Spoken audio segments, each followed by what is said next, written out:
आपसे तो फिर मैं फोन कर लेंगे, आप बुला रही हैं आप जी। हम लोग जो धर्म ध्वजा होती है, फिर हमारा नगर प्रवेश होता है, उसका हमारी पेशवाई होती है। हमारे श्री पंचगनी अखाड़े की जो परंपरा है, वेद माता गायत्री हमारी इष्ट देवी हैं।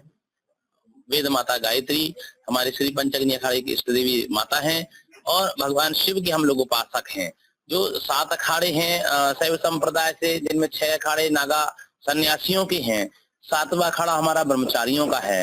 जो हमारे नागा अखाड़े हैं उनका हम आचार्यत्व करते हैं। अग्नि अखाड़े में 4 चतुर्नामना ब्रह्मचारी होते हैं, जो आनंद स्वरूप प्रकाश चैतन्य जगत गुरु के जो 4 मठ हैं, उन स्थापित जो 4 मठ आदि शंकराचार्य के द्वारा हैं, उनसे चतुर्नामना ब्रह्मचारी हम लोग हैं। और अग्नि अखाड़े की वेद माता गायत्री का हवन, पूजन, यज्ञ होम करना, संध्या करना, यज्ञोपवीत संस्कार होना, ये हम लोगों की दिनचर्या है।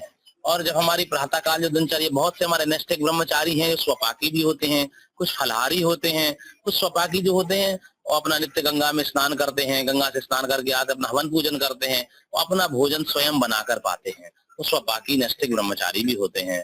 तो हम चतुर्नामना ब्रह्मचारी हैं। ये हमारी परंपराएं हैं।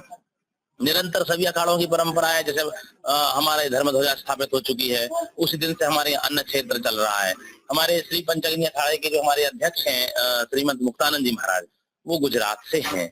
मैं श्री पंचगनी अखाड़े का राष्ट्रीय महामंत्री सोमेश्वरानंद ब्रह्मचारी आपके चैनल के माध्यम से समस्त सनातन संस्कृति के माध्यम से पूरे विश्व को, क्योंकि भारत का नहीं विश्व का मेला है, पूरे विश्व को हम ये सनातन संस्कृति की परंपरा जो धरोहर है हमारी, उसके बारे में अगर हम बात करें तो हमारा श्री पंचगनी अखाड़ा ब्रह्मचारियों का विश्व का सबसे बड़ा अखाड़ा एक ही अखाड़ा है, क्योंकि संपूर्ण विश्व में 13 अखाड़े होते हैं, जिनमें ब्रह्मचारियों का एक ही अग्नि अखाड़ा है। प्रयागराज तीर्थराज प्रयाग स्वयं है।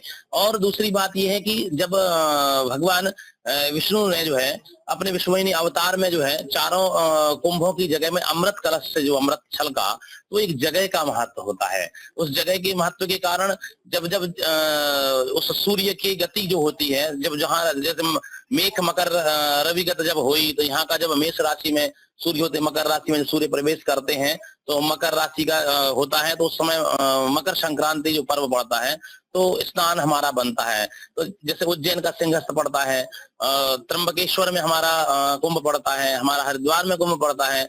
तो ये हमारी जो वेदों की गणना है, हमारे जो शास्त्रों की उस श्रुति स्मृति पुराण जो हमारे श्रुतियों में स्मृतियों में वर्णन है, हमारे वेदों की जो गणना है, शास्त्रों की जो गणना है, तो हमारे अक्षांश रेखांश के ऊपर हमारी जो तिथि के जो गड़बड़ होता है, उसके अनुसार जब हमारा वो योग आता है, तब वहां वो कुंभ पड़ता है। तो सारे कुंभ एक एक बार होते हैं, लेकिन प्रयागराज में एक अर्ध कुंभ भी 6 साल में होता है और पूर्ण कुंभ भी होता है।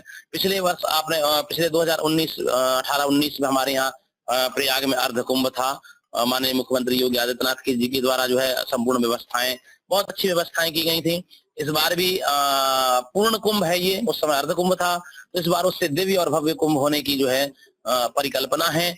हमारी शासन प्रशासन और आध्यात्म जब हम सब मिलकर कार्य करेंगे तो निश्चित ही संभव हो पाएगा कि हम विशाल रूप से दे पाएंगे। समय बदलता गया, व्यवस्थाएं बदलती, कि पहले टेंट लगते थे छोटे छोटे, टॉयलेट बाथरूम की इतनी व्यवस्था नहीं होती थी, अब पक्के लैट्रिन बाथरूम भी बनने लगे हैं। यहाँ व्यवस्थाएं अच्छी, टीन के कमरे बनने लगे हैं, और जिसे आवश्यकता होती है अपने पिलाई की अलग अलग व्यवस्थाएं व्यक्ति अपने रूप से अनुरूप से भी करता है। ऐसा करने के लिए जितना आप करते हैं उतना कम ही होता है, परिपूर्ण कभी नहीं है।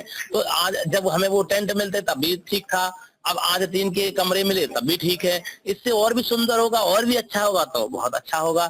जितना अच्छा परिकल्पना है, धीरे धीरे जो संभव हो पाएगा वो किया जाएगा। और हम सब लोग भी शासन प्रशासन से मांग करते ही आए हैं कि बस यहाँ, अब ये देखिए ना आप कि जितने छोटे छोटे देशों की जनसंख्या होती है, उतना हम प्रतिवर्ष यहाँ या 3 साल में, 6 साल में, 12 साल में कुंभ उतनी जनसंख्या का हम एक शहर बसा देते हैं।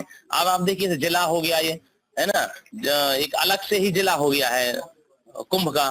तो ये उपलब्धियां हैं हम लोगों की, और इसके लिए जो है हम माननीय प्रधानमंत्री जी और मुख्यमंत्री जी को साधुवाद देते हैं, आशीर्वाद देते हैं, और हनुमान जी महाराज से प्रार्थना करते हैं, वेद माता गायत्री हमारे राष्ट्र चिंतन में जो लोग लगे हैं उनकी मनोकामना पूर्ण हो।